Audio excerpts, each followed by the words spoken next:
Luna Maya ngaku alami perih gegara kebiasaan gigit bagian ini. Aktris Luna Maya harus merasakan perih karena kebiasaannya suka menggigit kuku-kuku tangannya.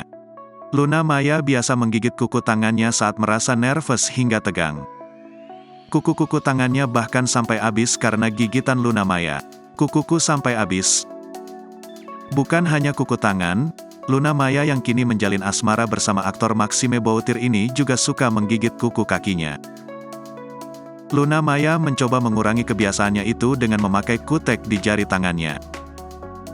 Kalau gigit kuku kaki itu waktu kecil, sekarang sudah nggak lagi, ujar Luna Maya. Sekarang kuku-kuku tangan yang masih suka dikopek-kopek dan digigit, makanya aku harus selalu pakai kutek, lanjutnya.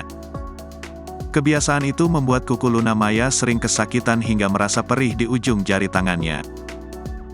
Cantengan, tapi terakhir sewaktu SD, sekarang udah enggak, cuma perih, kata Luna Maya.